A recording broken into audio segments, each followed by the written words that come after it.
Hey everybody, and welcome along to this month's edition at this stage of Irish Golfer Podcast. Peter Finnan here, and joined in studio by Rona McNamara. How's it going, Rona? Good to be back. Again, we're always back. We come on, we say it every 2-3 weeks. Yeah, this is it now, we're getting consistent at it, but no. Life gets in the way again. It was Pro-Am season. We were playing and everything going.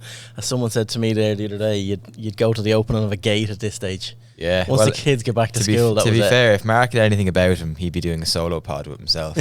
Give himself some airtime.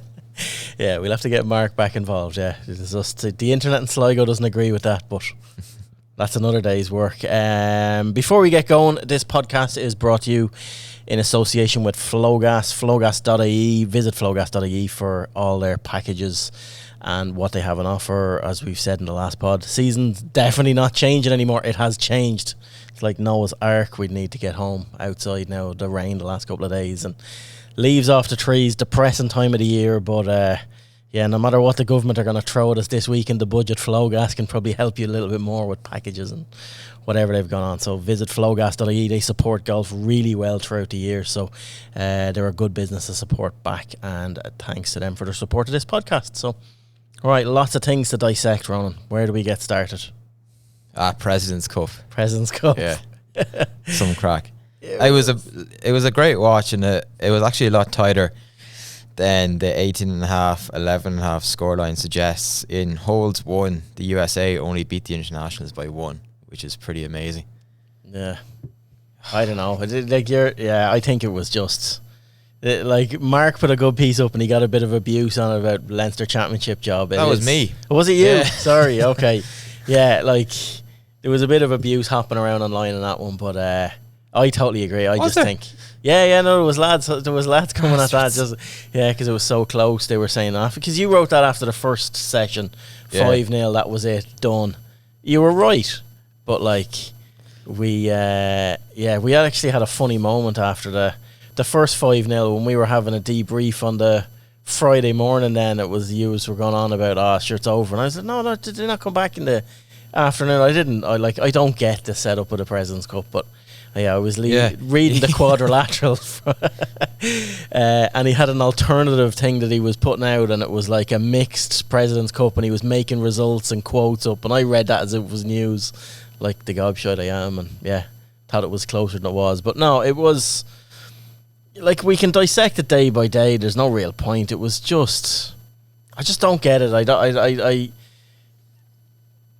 I don't get the form. I don't get why they play it over 4 days for a start. It's quite long. It is quite long. It's quite drawn out. It should be a little bit more condensed format to it. I think the Ryder Cup is the perfect format for team golf. You have a lot more golf stacked. You have a lot more. It just happens a lot faster. It happens a lot quicker, both on and off the course, and it adds to the drama of it. This was a slow. This was like death by 1,000 cuts. After they got the second day and they got back to 5-all and they had the hooping and the hollering of, we're back, INT, then that was just it. Like, it just died a death. Yeah, I was there for the internationals, though, on Saturday afternoon. Like, they were the 4 matches in the foursomes, they won 1. They were up in 2 and all square in 1. Like, that's on course to actually be leading going into the singles, and then just the way it just completely turned on its head. They ended up losing 3-1. Like that was the end of it. They might as well just not bothered playing the singles. Yeah, that's the thing. Like it was over at that stage, but it was there for the internationals as well. They're just not strong enough. They had their chance. They're not strong. Like when you look at the overall, this tournament is it's such a dead rubber. There's not many tournaments on tour. Even like the Solheim Cup got like this for a while, and then we've flipped that back. I keep saying, and people keep pulling me up and saying we've about Europe and stuff like that. My brother always, every time I say it now, I'm conscious of it. And I was talking in the office earlier on to you, and I was saying, we got close, like talking about the internationals. And I was like, it's anybody bar the States, buddy. But like 10 straight wins for the USA, 13-1-1 the overall record for the States. Like, it's a bullshit event. Yeah, it is. Like, the only reason I think I got interested in it was because obviously the internationals brought it back to 5-all, and then you had Tom McKibbin, Siwoo Kim and Sung J.M. giving it, like, going the whole 9 yards and giving it loads. And that obviously brings a huge element to it as well. but it just felt like the internationals played all the shots and the American won. Like if you look at any of the highlight reels, all the internationals holding putts, chipping in, making bunker shots, stitching approaches, like, and just going mad, like. And yeah, I think, but that sort of intensity, you can't keep that going for 4 days. Maybe you can for 3. Yeah, but definitely not for 4. And you have to look at Mike Weir. I think he kind of didn't really do his team any favours either with like picking Adam Scott, Corey Connors, Sung Jae Im, Matsuyama and Taylor Pendert, of all people, mother of God, to play all 5 matches. Like Adam Scott had to drag Pendert across the line, and Scott wouldn't be the greatest player under pressure at the best of times, but to have to drag Pendert along with him was no mean feat, and he was shattered on Saturday night.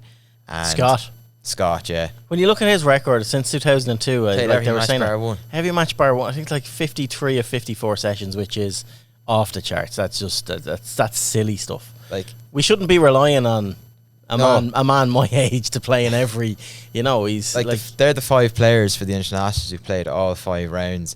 Now the USA had 4 players playing all 5 rounds, but it was their 4 best players. The entire team was built around Cantley, Morikawa, Schauffele and Scheffler, whereas the internationals, most of their players are flaky, aren't they? Like built on Mala. Like who builds their team around Corey Connors? Yeah, Mike Weir. Mike Weir. He do you know what? One big criticism I have of Mike Weir, I think he got drawn too much into the emotion of it and the Canada thing and the home and putting guys like that together, like Connors and Pendrith and stuff like it just didn't work. Mackenzie Hughes was okay. He was okay, yeah. It's just they got so much wrong. I would have, and McGinley kept going on about this on the thing, and it was something that got to me. He kept going on about Rambo, about Christian Bezuidenhout being like, he's very short and he's this, like, he's average wise he's probably 6 or 7 yards shorter than the average out there. He's a serious baller. Like him and Min Woo Lee, I thought should have got more. It's not quite Leona Maguire levels of don't tog out your grand, we'll see you for the singles, but it was damn close to it. Yeah, well, like Bezuidenhout and Day won their Friday foursomes, and then they didn't see a minute of action until Sunday. And then you're in picking like the same 4-ball and foursomes team on the Saturday, then you're putting in fellas into the Sunday singles who are just cold. Like there's no, it's not like they're going in fresh. They're actually going to go in cold. They haven't played for a couple of days. They're going in cold, and then the other lads that are going in playing with are going in knackered.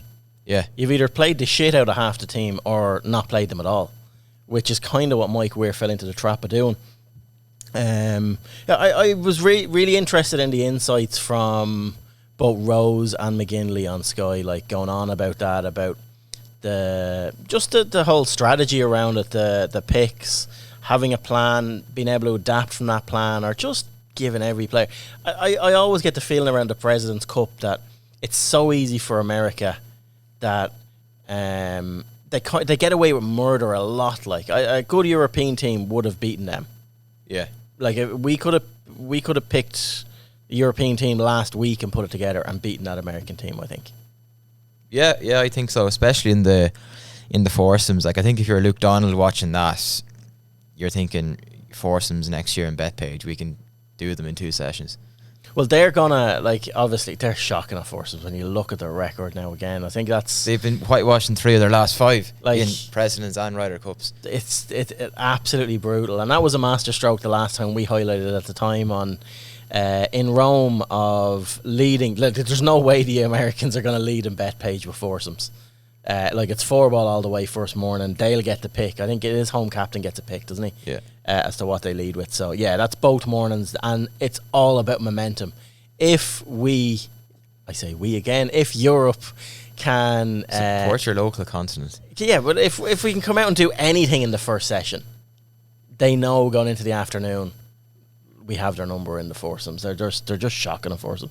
It was nice to see the like of, Xander and No Hat Pat had really good President's Cups, but like they also got a dog license in foursomes. He got done 7 and 6 on day 2, which was nice to see. Yeah. They're supposed to be like the star pair of US golf if Jordan Spieth and Justin Thomas aren't playing. But I thought Russell Henley, I think he should be an absolute cert on the Ryder Cup team. Yeah, he probably I think will he's be. dogged, and he's just that kind of player that the USA wouldn't be known for having. He's just gritty, and you look at sort of the flaky players that they have, the likes of Tony Finau and those kind of fellas. I thought Henley and Sheffield look like a really good pair. Yeah, and it's very hard to... It's where America have struggled a lot more than Europe in the past of pairing their best player with someone and getting results out of that. And with Henley and Scheffler, they definitely seem to have hit it off. Yeah, it's one area I'd look at, go, they've done their homework on this. This is a really good Ryder Cup pairing. There's a Tiger Woods, Steve Stricker feel to it. Yeah. No, I'd agree with that. But, like, yeah, looking at the American, like, you summed it up perfect. It's just, in my opinion, there's a lot of flakes on that team. But there are. Like, when you read from top to bottom, I wouldn't put Cantley as a flake. Morikawa, solid. Xander, solid. Sam Burns, like, the ultimate flake, I think. In match play. Yeah, he did win 3 of his 4 matches. So. I know, yeah, but like, I don't... Russell Henley... Only playing the undefeated as well.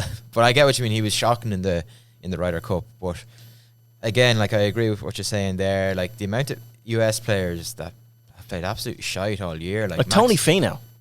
Yeah, Max Homa. Wyndham Clark. Max Homa wasn't flaky. He played shite all year. But Wyndham Clark, how was he on that team? Yeah. Brian Harman, shocking all year. But where, like, that 12 players, how many of them do you think will make the next Ryder Cup? Like, we're only a year out now. The big 4. There's probably 8 of them. 4, Henley, Burns, that's 6. Yeah, that's 6. 6 of them, I'd say. Yeah, maybe Tagala. I'd go 8. Homa. Yeah. Like, I'd like to see Tony Finau there, because it's just under pressure. Yeah, that's it. Man's made a mauler. Like, it's funny to watch, but yeah, there's so much to break apart. What would you, like, we've spoke a bit about Mike Weir. What do you think about Furyk's captaincy? It's one of those. It's a lose-lose situation. You're supposed to win the President's Cup, aren't you? It's like Pep in the in the FA Cup. No one cares. No. Yeah, you're meant to win. It's it is a bit mad. Like, looking at it, like, there's not much he did wrong. I was very interested by his comments when he talked about what he learned from 2018 into this President's Cup. I don't know, did you see that on Sky when he was interviewed, and he was going on about his preparation in between, like, when you have that 45 minutes. He said he felt as though in Paris he was kind of a half a day behind at all times, and struggled with the 45 minutes in between 4 balls foursomes, get your team ready, get everything out, get it done, and then the short window you have on Saturday evening to get your singles pairings all lined up. And he kind of felt as though he's behind on this. Obviously, a 4-day tournament like this and not 3 suited him, but he remarked on the fact that he kind of was a half a day behind, which makes sense for the way that played out. Like, it just underpins the fact that we always out-prepared him. Like, always. Yeah. In my lifetime anyway, in the last 20 years in Ryder Cups, we have always, like, there might be one, Hazeltine, a few outliers, but we've just out-prepared them, and that's it. And that's... Sure, last year was a perfect example of it. Yeah. They were coming in like, this is the greatest Ryder Cup team in the history of Ryder Cups, they thought. What was it? Had they not practiced the course during the year, or maybe they hadn't played in Europe leading up to it or something like that? They all took 3 weeks off after the FedEx Cup, thinking they were the great lads. Yeah. Zach Johnson and his frat boys. But this is the thing, like, I think this is great. It's great, the fact that Keegan Bradley kind of missed and was given the winning putt. We'll get into that. You know, I hate that nonsense. Like, you're there celebrating as if you've achieved something. Like, he bottled 16, he bottled 17, and then did his best not to win it on 18, and then has the misses on the green, like, all mental, like, talking about unpacking the suitcase and everything now. Like, it's these lads. I love this about the President's Cup, that the inflated egos now. They think they're onto a good thing. This is a great formula. This is unbelievable. Keegan Bradley as a captain, I'm going to enjoy this. That's all. I'm going to enjoy this. Even the Europeans, a couple of weeks ago, actually, we were over in Wentworth doing a thing with Cleveland Tricks, and we had some time with Shane Lowry, and one of the lads in the UK media actually was asking him about, they did all sorts of mad questions now, asking him, what the next Ryder Cup, what do you think the score will be? And Shane was like, I'm not biting on it, I'm not answering anything Ryder Cup wise. And your man was like, why? And he goes, I'm not giving ammunition, we are not giving ammunition to anybody, we just won't comment. And then your man followed up with a question, right, who would you like to box the head off in the car park most in the US team? Knowing he wasn't going to answer anything, but no, it was they're just so well. I think we're primed for BetPage. I think Luke Donald, having McGinley involved is going to be huge as well. Like having an away task force, it's hard to believe we've never done that before in that way.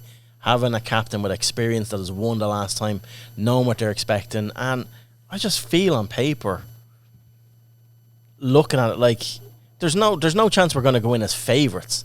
But there's no way we're like massive underdogs going over there on paper compared to what the Americans actually have now to serve up in the next 2 years. Because, do you think Justin Thomas and Spieth and all them, do you think they'll be involved in the next one? It's a tough one to call. Oh, yeah. Bryson and Brooks will.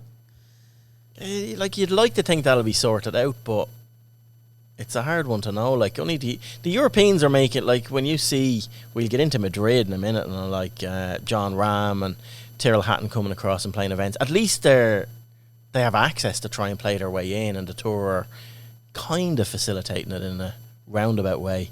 But yeah, I'm really looking forward to the next Ryder Cup. Yeah, it should be.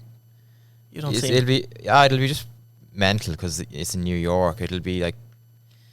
It'll be rough. It'll be rough. There'll be nothing mad about it. But just playing captain. Like, did you even the antics throughout the week? What do you think of Tom Kim? He's the man. Like, you like that needle, don't you? You like that. Yeah. I don't think he'll ever win anything, but I love him. Like he's great every couple of years, but he's the type of lad you want on your team because he's just going around annoying lads. Yeah, and he can back it up with a game as well. Like, he pulls shots out, just not consistent enough. No, like he was on the Netflix documentary, wasn't he? And you're kind of thinking, like, on the face of it, he's just a normal young player. Like, he's not anything outstanding. Then the President's Cup, he's just such a hero. Yeah. Like he has been for the last couple of editions. Siwoo Kim is the same. Even Son Jae-im, like, I didn't even know that fella could talk, and he's the life and soul of the team room.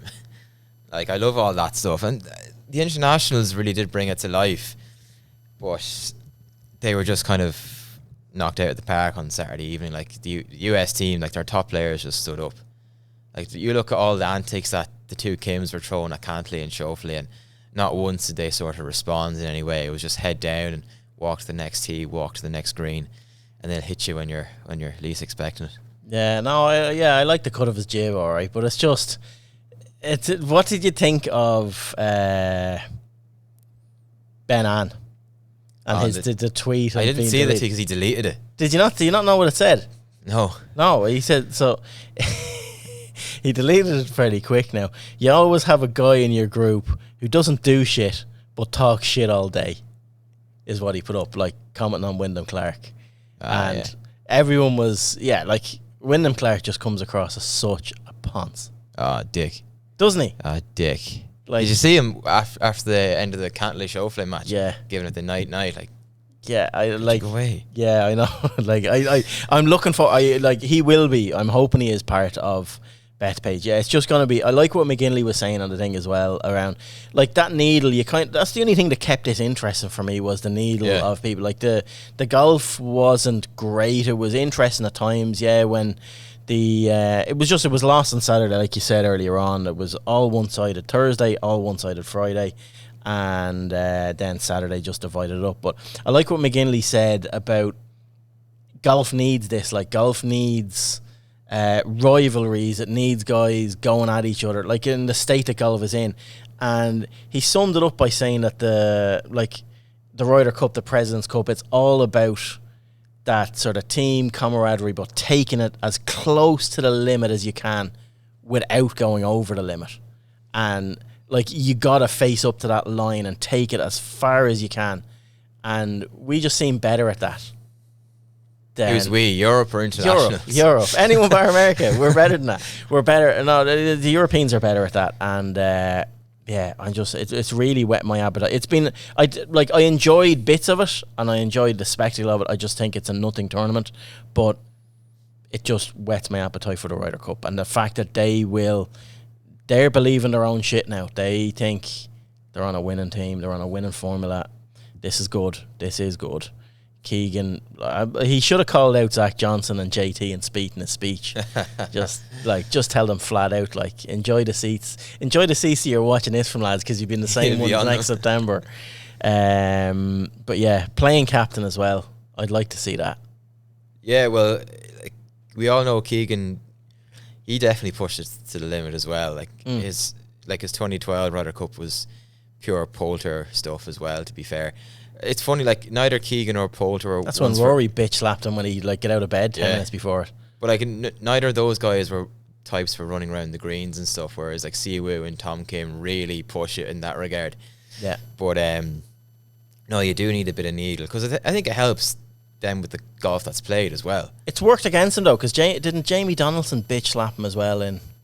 It was Jamie Donaldson and Glen Eagles, and that he won that final match. Yeah, that was Keegan as well, and that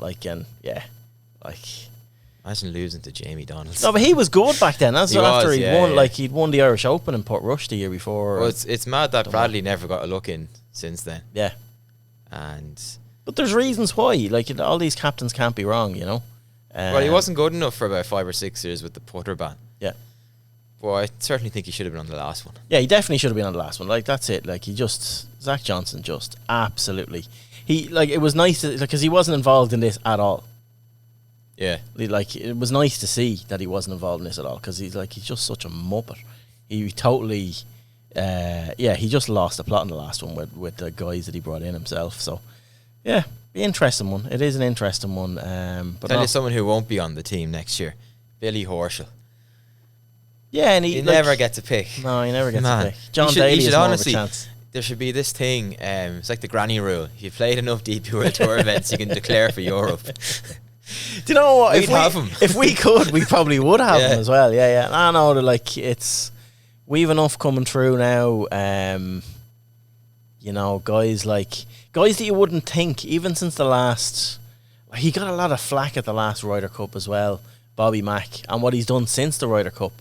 Like, he's just totally kicked on in his career.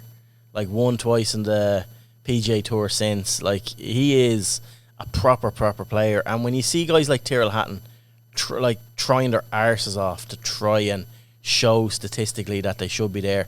John Ram, in fairness to him, coming making the effort, playing this week. The Olympics counts as an event as well. So he doesn't have much to do to tick the box to keep things ticking along and make sure that he's part of the conversation for Luke Donald to include him.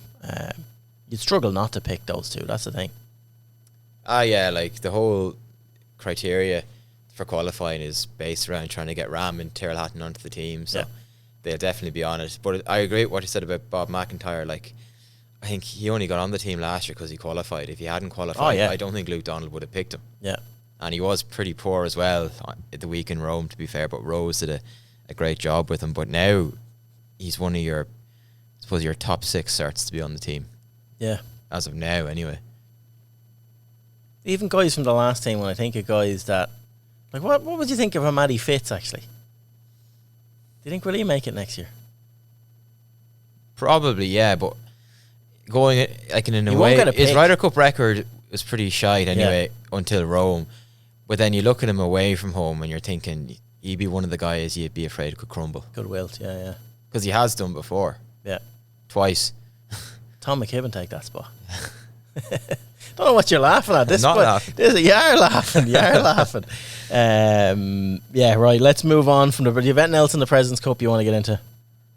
No, just I don't agree with some of the shouts either as well, saying, oh, there should be a thing. Europe plays the internationals, the winner plays American Ryder Cup thing, and then there's maybe a mixed thing would work, but then you're trying to an event that's dying on its feet would be changing it then into a different format that would maybe need as much time to actually go up through the levels and be recognised and get the hype.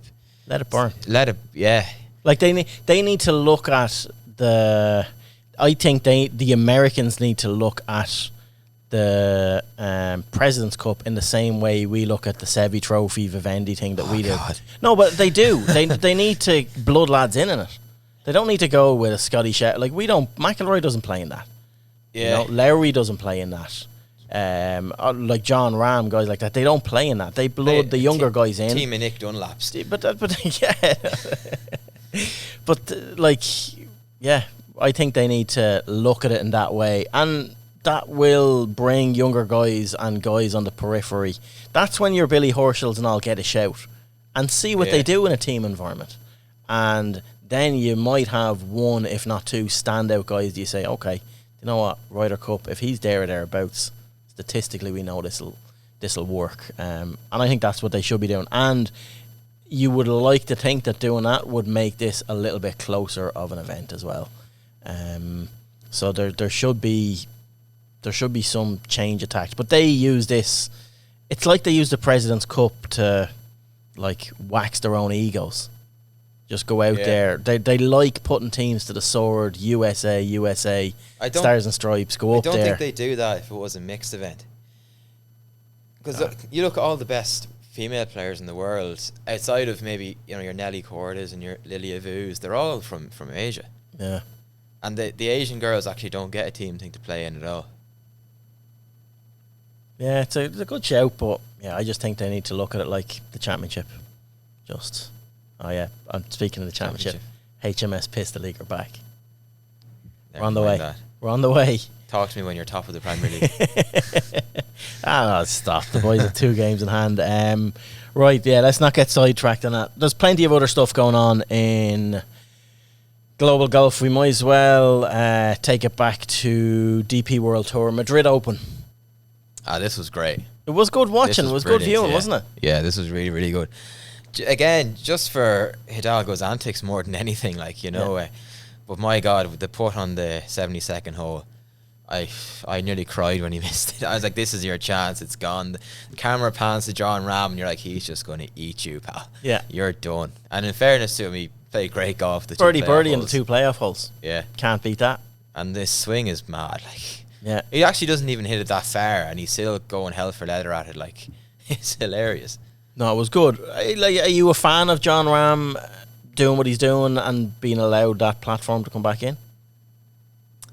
Yeah, it's National Open. I think if there's a World Tour scenario to come out of these negotiations, I think it has to be based around National Opens.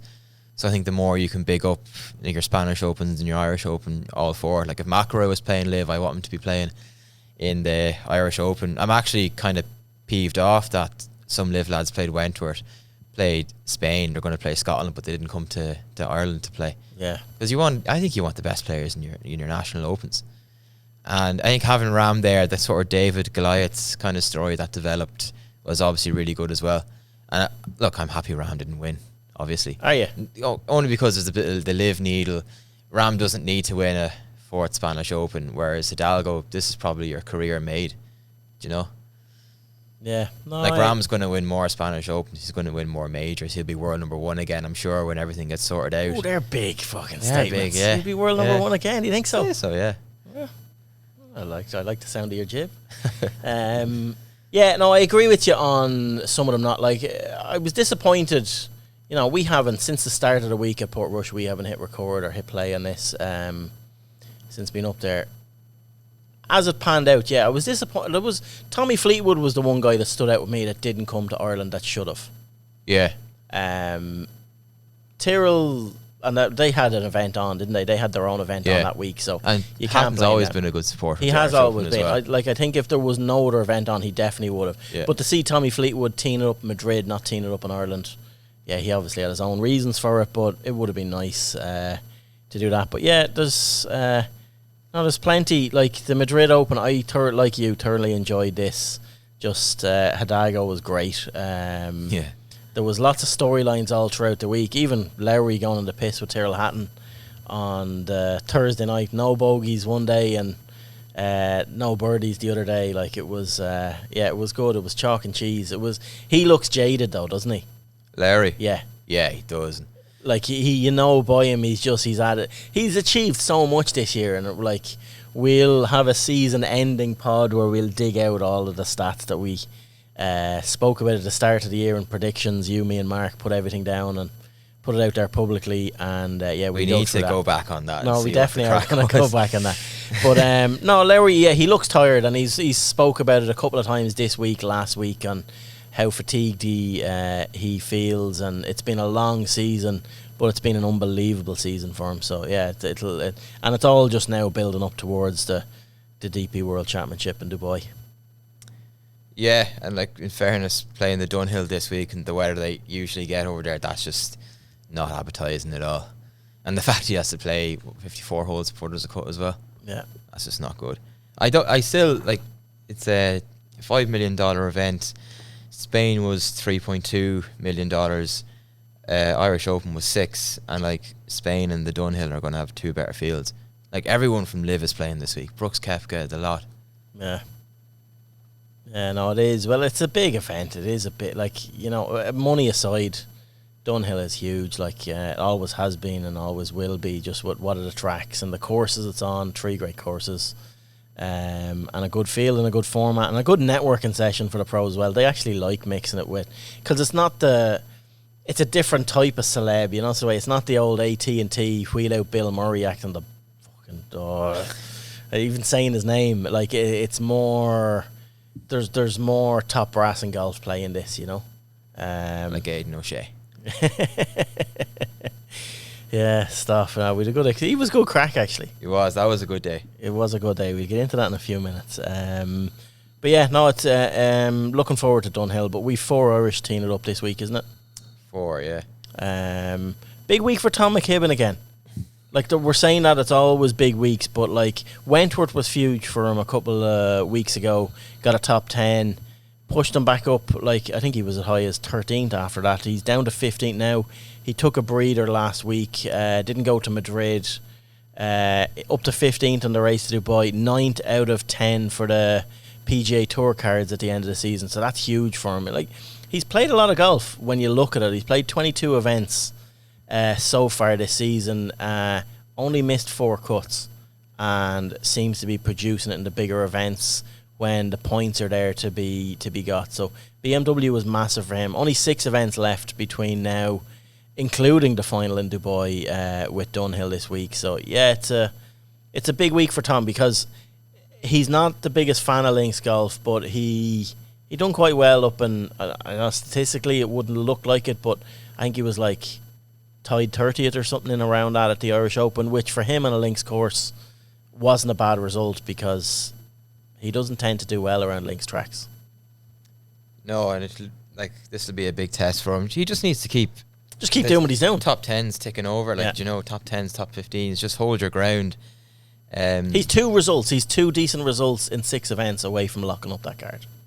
Yeah, definitely. Yeah, and decent results, I mean top 10s. And he's done a fair few top 10s this year. So yeah, no, he's so close to locking up that, and that would be huge. Him getting to the States is massive. It's mad. Like you spend so long trying to get to the DP World Tour, and then when you get there, you want off it straight you away. just want off it as quick as possible. The way it's gone, like money wise, politics wise, and just where the game is at.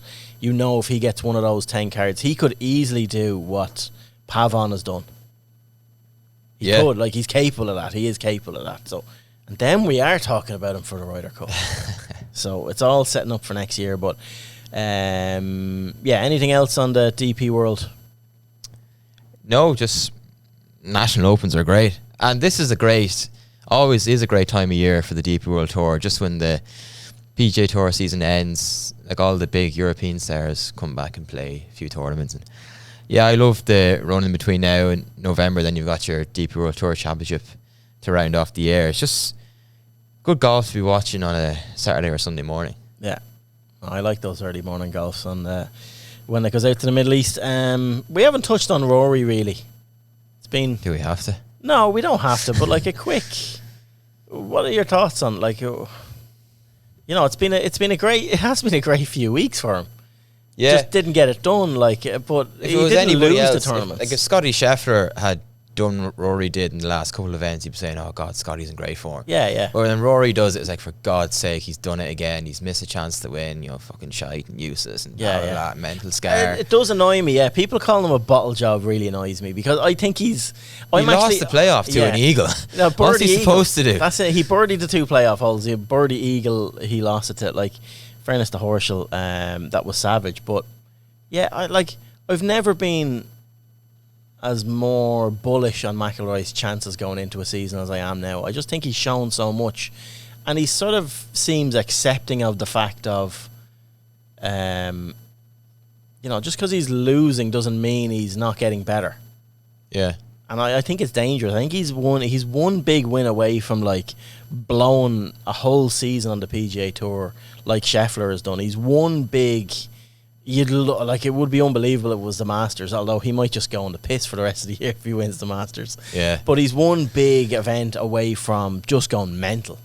Yeah, I think so. And what's even more promising is that since he came back to play the Irish Open, he's working on swing changes. Like, he's in transition the whole time. Yeah. And you could definitely see that in Royal County Down, and see it in Wentworth with a couple of shots. He was struggling with a bit of a hook at times, but even then he's still competing to win big tournaments, and like, he'll probably compete again this week. Every week, like, it's every time he turns but like up. if you keep putting yourself up there, you're not going to win every week anyway. No, but you just have to give, like, people take it in turns. They're going up again, like, and you look, and you see this in a lot of sports where teams or players raise their game when they're playing against, like, the best of the best, and you look at it, like, look at Billy Horschel's now over the next couple of weeks. What happens to him? Tapers off. Because he's won his big event, he's done, and he can taper off for a month and then he'll go again. The week before in Ireland, you'd look, even Matteo Manassaro up there for 2-3 weeks, tapers off. Rasmus beat Rory, tapers off.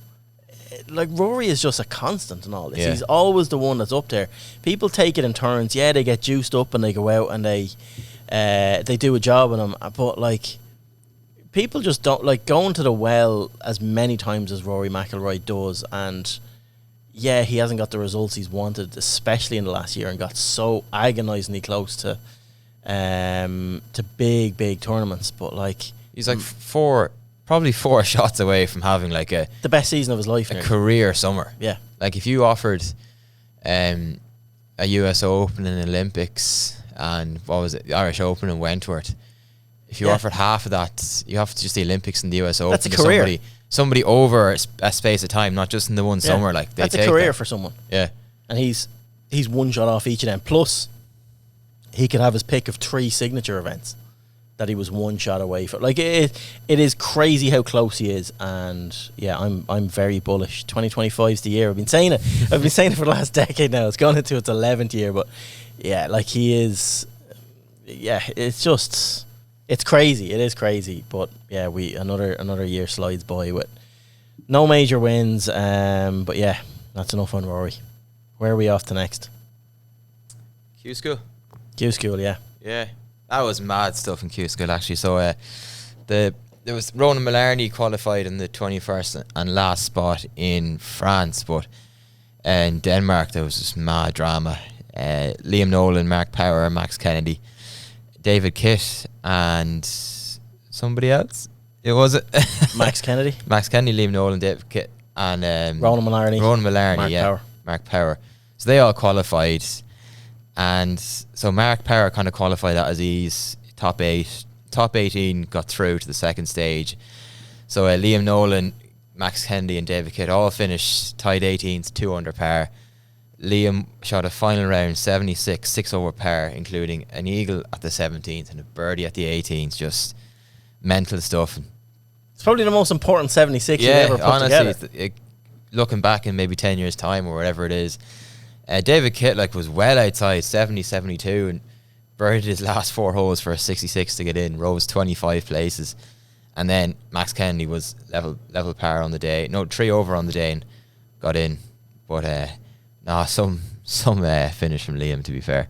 That's savage stuff. And then Niall Carney, Paul McBride, Cormac Sharvin had already booked their spots on stage 2 the week before. Yeah, so what's it? We're up to 8 players through. 9. 8 players through, yeah, 9. So, and it'll be good. Like, we just... Stage 2 is always... obviously, it's a tougher test as you get on. It's more endurance. But just get yourself to the final stage. That's all you want. Just get yourself... Chip in a chair. 7 rounds. Anything can happen. And, yeah.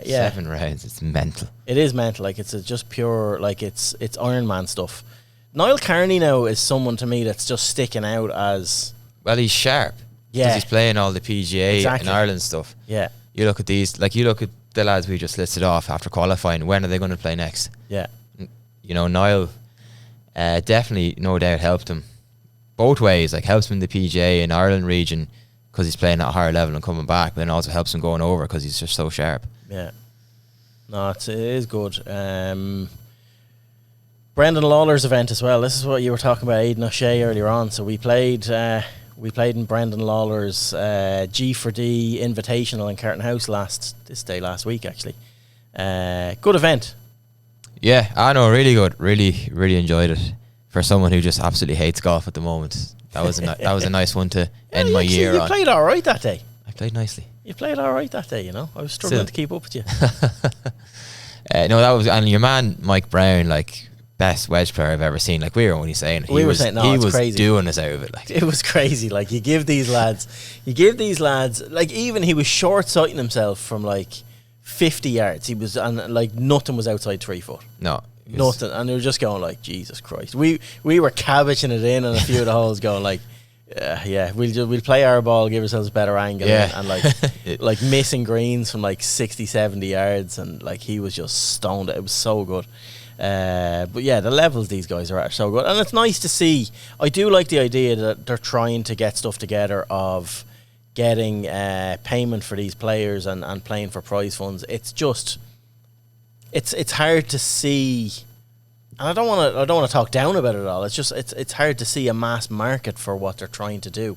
So they're trying to attract the same sponsors. I'd hate to see the DP World and the PGA Tour, when they've gotten so deep into G4D, to actually stand back a bit, because there's a whole lot of politics going on in the background of, like, they're making the end of season event in Dubai is a net tournament now, not gross. And a few of the big names aren't going. They've all pulled out, like Brendan's pulled out, Kip Poppert's pulled out, guys like that. You don't want to see this divide happening of the way it is. So, and that's kind of the way it's going. And if the lads go and try and paddle their own canoe, they'll be cut off fairly quick. Yeah. And that's the sad part about it. A lot of politics at play in it. But fair play to Brendan. Stuck his neck on the chopping block, got 35 grand of a prize filled together, and got a nice field, got a lot of support. Like, there was a lot of really good supporters of Irish golf there last week. And yeah, it was a good day out, and he's made a nice little template there. But there definitely is a middle ground, a happy medium to be had with the tour on what they can do with this and how they can go forward. Because there's no doubt these guys excel at what they do. It's just how they commercialise it to get money. And from my point of view, I think that is through the sponsorship model of they're all logoed up and their sponsors look after them, and they go and they play in these things. And yeah, prize money might be a step too far for the tours. I don't know. Yeah, but the prize money doesn't need to be that much. No, well, that's the thing. They're essentially all being paid to go out there. Even Kip Poppert is, you know. Yeah. And he's an amateur, but like, so it wouldn't. I think who was it? Mike Brown said to us, Tommy Fleetwood would be all for donating. What was it, a percent of their 1% or 2% of the overall prize funds or something like that to do it. But yeah, there's definitely a lot more could be done. But no, fair play to Brennan. Ran a good event. Other things that happened then. We talked about the Irish PGA with Niall Carney. He came very close to winning the Order of Merit, but it was Tim Rice that clinched that last week. After the Sutton Pro-Am was done, the 9-hole thing. That was a great event again. You were up at that. Yeah, it was. Brian McElhenney pipping him in the final. On the 10th hole. It feels weird saying that, but Niall held like a 35-footer on the 9th. I was going to say 18th, but on the 9th to bring it to extra holes. Didn't do me any favours, so I wanted to go home. Like, there's a match I wanted to go home and see. I was like, lads, come on, sort this out, dance off on the back of the green. But yeah, Timmy Rice wins the Order of Merit. We're sitting down with Timmy next week, actually, in the next week and a half. we'll get a podcast with him. Brian Doran wins the Bridgestone Order of Merit as well. Yeah. Really good news story. Honestly, like out of nowhere. Decided this year, like he sporadically played in amateur events, maybe 1 or 2 a year, then thought, right, this year I'm going to knuckle down and give it one more go, and he's won everything. Like he's won a Scratch Cup, won the Order of Merit, Irish International now, on the Ireland High Performance team for next year. Like that just opens so many doors as well. And his home club as well. And Millicent winning win their first pennant, national pennant. Like it's so good to see one guy that can like raise a club like that. Millicent's out beside where I live, like, and they wouldn't be renowned for having great teams at Interclub, especially not at that level. But to get someone coming through like that, glues it all together, club as a whole progress, move on. Great to see, super to see.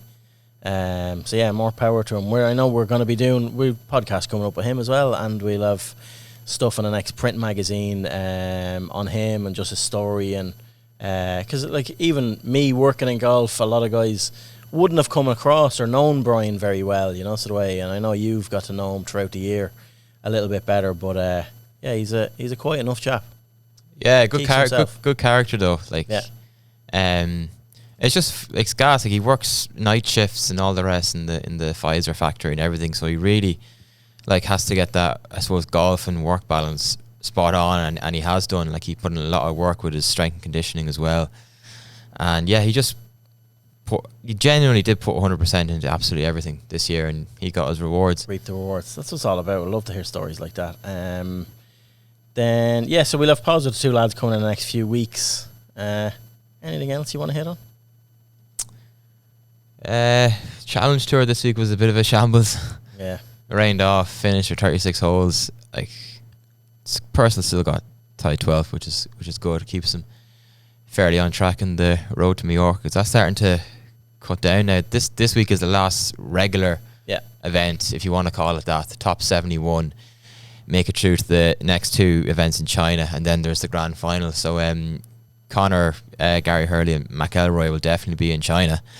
And Jonathan Caldwell needs a decent week this week to make it to China as well. But like I was looking then at the rankings, see is there anybody behind Caldwell who might make a charge with a win or top 5, top 10. There's nobody. Yeah, which is a bit of a shame. No. Right, anything else? Putting you on the spot now. You're putting me on the spot. You know I've no notes. Who would you rather have leading your team, Mike Weir or Eric Ten Hag? I get abuse for this. Like, if I looked at some of the comments on, I had really bad comments before going, oh yeah, I was talking about Man United and me dissing shit out being a Leeds fan and stuff like that. Yeah, I can't. But yeah, I was happy looking at it the weekend. We just leave it at that. Right, heroes and villains. You're not allowed to put footballers in now. I'm not. Villain, Wyndham Clark, 100%. Yeah. And like, I've defended him on the podcast once or twice before. He can just go to hell now. Like. Yeah, I've like my villains. I've just simple now. The country of Canada for failing golf. I just leave it at that. You're not a fan of Canada? No, it's just they ham it up a bit too much. The old national anthem, you know. It's like us with our ole ole oles when we go to a gig. Yeah, true. Just a bit too much, but not for me. Heroes. Tom Kim. Yeah? Yeah. All in vain, but still, he's the man. Bit of needle. Siwoo as well. Siwoo. Anyone to cause a bit of mischief. Yeah, genuinely. I'm going Matteo Manassero. We haven't hit play in a couple of weeks on this pod, and yeah, I've been tracking this chap a long, long time, and people who do listen to the podcast, know my silly predictions back in the day about him taking Rory on toe-to-toe. But no, it's been super to see his transition over the last 3 years, and like where he's gone from like Alps Tour right up, and Harrington, Lowry, so many of them spoke about it, about like literally he was in the wilderness, like, you know, outside the top 1500 in the world at one stage, to come back where he is, his first season back on DP World Tour, pretty much full season, and like he's gonna lock up one of those PGA Tour cards as well, go straight over there. Like, it is super to see. And he came close in RCD, he came close again in Wentworth pegging up with Rory in both final rounds. Yeah, I just delighted to see. Really nice to see. So he's my hero. Ah, yeah, it's great. It's great, to be fair. But like, it's one thing to, I suppose, be slogging it away on the Alps Tour and the Challenge Tour with the dream of going up, but it's another thing to have been at the top and to go back down and put yourself through that again. And it's sad in a way when you look at like the template is there.